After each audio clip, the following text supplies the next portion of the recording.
Hello, welcome to the book club sponsored by Wonderful Specialty Threads. They have over 36 lines of threads, and you will be hearing more about them later and a special prize that they will be offering. I hope you have read the next book in this series and have enjoyed it thoroughly. Anne Hazelwood, Lily, and Ann Denton all love Christmas. So it's a wonderful book to read, and as Anne told you last week, she loves Christmas and she loves the red and white quilts. So today the quilt behind me is called Square in a Square. It's made by Linda Baxter Lasco and quilted by Sue Nichols. And in the corner of each of these squares is a red button. It's a wonderful little red and white quilt, and we enjoyed having you all getting an opportunity to see it. Well, if you've read the first 100 pages, you know that Lily didn't suffer too many injuries from her wreck. She has some internal injuries and had a concussion, and she's very sore, as you would imagine, but she's recovering nicely. She has moved into the yellow house, and she's had all sorts of interesting things going on with Rosie's ghost. Halloween was a real treat for her because living on the hill in St. Louis, she was in an upstairs apartment and never had trick-or-treaters. So she got lots of candy and was very excited about having trick-or-treaters. The lights are still flashing off and on in Doc's little house on the property, and she doesn't know what to make of that because there is no electricity and there's no lights in the little house during the daytime when she has discovered it. She talks off and on with her friend Holly and her abusive husband, and the things that he doesn't physically harm her, but he mentally abuses her all of the time. He's sick, but he hasn't told her what's going on, and she's just trying to maintain some status quo in that relationship, but he is seriously losing weight. Lily, of course, worries about her all of the time. Lily is making plans for Christmas. She's going to spend the Christmas vacation with her family, but in the meantime, she's going to be having a Christmas open house at her shop with some light refreshments and not entertainment, but decorations for everyone coming by. In Paducah, we do the same thing. We have on Sunday afternoon, after Thanksgiving, all of our shops who have local shops have refreshments and door prizes and decorations, and I always go to one at Lehman's on 6th Street. It's a little antique store, and they have wonderful homemade fudge and candy and punch, so it's a real treat to go there in the afternoon after church on Sunday and get ready for the Christmas season. Do you all have open houses and places that you go to start the Christmas season in your town? If you do, let us know what you do for Christmas open houses and if they're still interesting to you in your town. Mark calls and checks on Lily pretty often. He comes for dinner. He sees her new porches and furnitures, and when he goes upstairs on her new porch, it's so cold they really can't sit there and talk. So after some conversation, he asked Lily if he could buy her a gas fireplace to put on her upstairs porch. Well, she's taken aback because it's quite a generous gift, but it would be a wonderful thing to be able to enjoy that porch in the wintertime. Snows are coming, and it would be a cozy, cozy retreat. She finally tells Mark that yes, she will accept the gift, and she will look into it, and Mark said, just let me know what you want, and I'll put it on a charge card and have it delivered to you. So she's very thrilled with this very generous offer.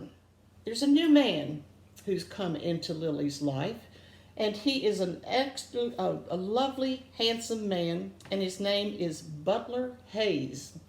Butler is a widower, and he deals in very high-end, expensive and antique quilts. He has two that he wants Lily to look at for purchase, and Carrie Mae has sent him there to see if she's interested in the quilts. Well, there's one beautiful quilt that she is so excited about, and it's a red, white, and green Christmas star pointed quilt.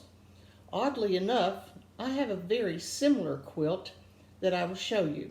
In the same token, Butler asked her if she would be interested in buying the quilts, and she said, well, I really don't think I have the clientele for purchases of that quality, but I do love the quilts, especially the red, white, and green one, the colors that she loves, with red, white, adding a touch of green for Christmas. When Butler tells her the quilts are $18,000 each, she's flummoxed. She has no idea what she could possibly do with a quilt that expensive. She can't afford to buy it, and she doesn't think that the clientele that she's getting would be able to pay for it. But Butler is such a kind person. He talks to her about quilts, how he obtains quilts, and his lifestyle. He is a widower. He does have a nephew who has recently moved in to live with him, and he lives in the Central West End in St. Louis. And Lily knows that area well because that's where Alex lives.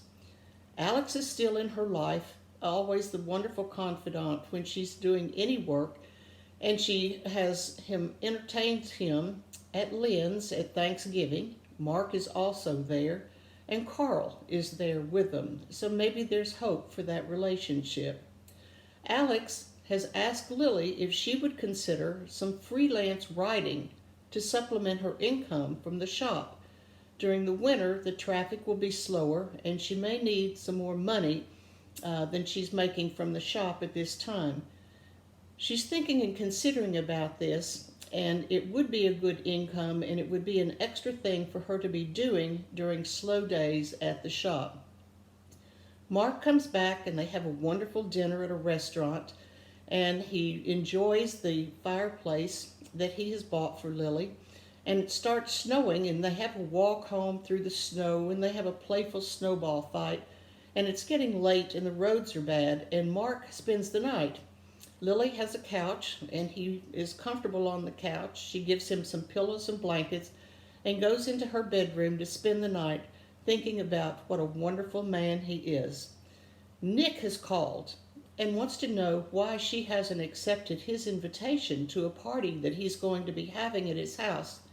And she really is just furious with Nick. And she tells him, no, I won't be coming. And he says, well, I will hope you will reconsider.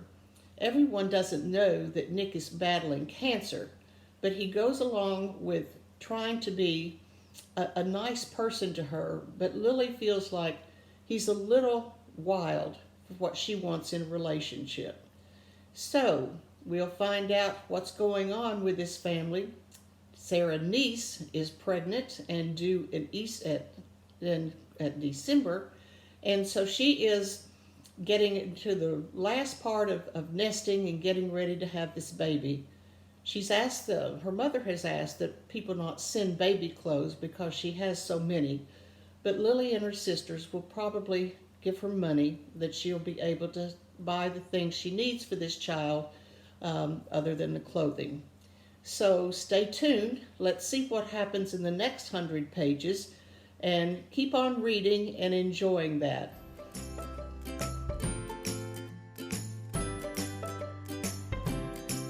If you read the description of the Christmas quilt that Butler shows Lily in the shop, you probably will see the very same description of a quilt that I have in my stash in the attic. It's amazing to me that I would even have this quilt. And there again, it has no provenance other than I probably bought it at the quilt show from one of the AQS vendors, or I bought it at one of the auctions for the Quilt Museum. But I think it's a lovely quilt. Another thing, since I do love Christmas too, I want to show you my scarf. I have a Christmas scarf, and I'll be able to show this to you better, but it's Christmas carolers, and it reminds me of what would be going on in Augusta at the Quilt Christmas Festival that they have each year to start the season. It's amazing that Lily has found friends in the community as fast as she has.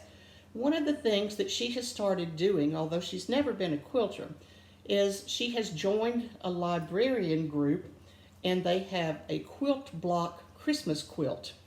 And they go have a meeting.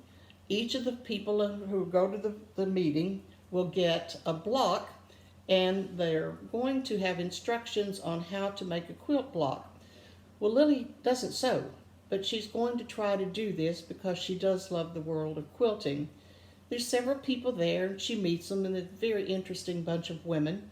And each one of them gets a kit, and they have instructions for how to do their first quilt square before they meet the next month. I don't know if AQS has something similar to this or any quilt guilds do, but that would be a wonderful thing for someone to take on, to have people join a Quilt of the Month club for a Christmas quilt. So maybe someone out there listening would like to tell us if they have any kind of a quilt club that they do similar things like that with their quilt blocks to make quilts. Lily is trying very hard to do some applique, and she decides that on her Christmas first square, she's going to do a little red book. When she was about 12 years old, her mother gave her a little red leather book with blank pages because Lily always thought that maybe she would be a writer. She's thinking about it as she goes to bed that night and wondering where in the world that little red book could be in all of her boxes and belongings. The next morning, when she awakens, on her nightstand is the little red book. Well, obviously, the ghost of Rosie has decided to put the little book on Lily's nightstand. That would frighten me, but as Anne Hazelwood said, it wasn't something that was scary, it was just something that happened. So she is going to do her first quilt block, which is a 12-inch square, with this little 4x6 red leather book. And then in the corner she's going to do some little holly berries to embellish the square. If you all have ever had a quilt club like that, please share that with us. Remember that we really want to hear your comments. Even if you just say, "Great job, I'm enjoying the book, I made a quilt square." It doesn't have to be anything elaborate, but we do want to hear from you and know if you're enjoying this book chat as much as I'm enjoying telling you about Anne Hazelwood's books.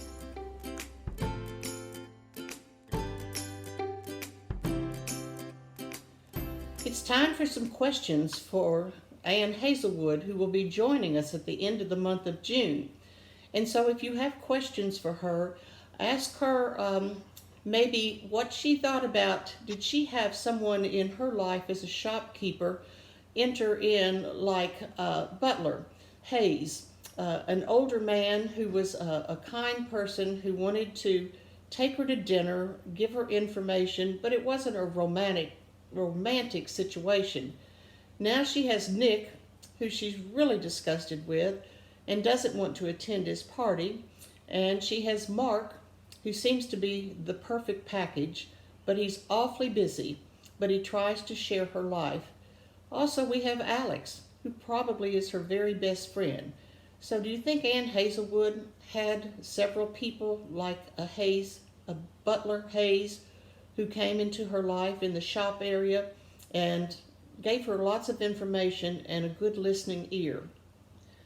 Also, if you've been a shopkeeper, or if you have been a person in a shop and you have witnessed shoplifting or something that was going on in the shop with someone breaking something or trying to hide it behind something else on a shelf, let us know about that. Well, we had lots of comments, and every person who made a comment is entered into a drawing for another one of Anne's books and her bookmark with the second book in the series. And so I will draw out a name of people who have made comments to us. So here we go.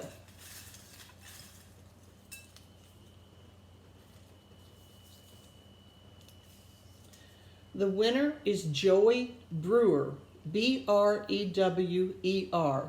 Congratulations, someone will be getting in touch with you, and the book and the bookmark will be coming to you soon. Thank you for your comments, and remember, everyone just needs to make a comment with one word, one sentence, whatever, to be eligible for these drawings. Well, I am so excited to announce that we have a wonderful sponsor. Wonderful Specialty Threads, as you see here. They are wonderful for both hand embroidery and serging, ranging from 100 weight to 3 weight in cotton, rayon, metallic fabrics. Each of these thread lines can be used for all applications of handwork, to decorate stitching or quilting, and long arming to general sewing. You sew, you know the quality of these threads. Hi, I'm Andrew Nagai, President of Wonderful Specialty Threads. Through our pursuit of threaducation, we put together over 1,000 of these beautiful sample packs just for AQS. You can claim these thread packs for free on shopwonderful.com, where you also find tons of inspiring projects and technique videos, as well as extensive specials offered by our list of dealers. Wishing you well and to stay safe from all of us at Wonderful. And as you know, Lily is starting on her first quilt block, and these threads would be a wonderful thing for her to be able to use to learn how to stitch and have wonderful threads. If you go to quiltweek.com/book club, you can enter to win a wonderful specialty package. When Ann Hazelwood returns at the end of the month, we will have a drawing, so be sure and enter today. Well, I hope you all are still enjoying this series, and I hope you will read the next 100 pages before we have our next book chat on next Thursday. So please be sure and get your books. If you don't already have the set, remember AQS has a special running at this time on the 5-book package. It would be a great Christmas present for someone if you already have your own books. Thanks for joining me. This is Ann Denton in Paducah, Kentucky, Quilt City, USA.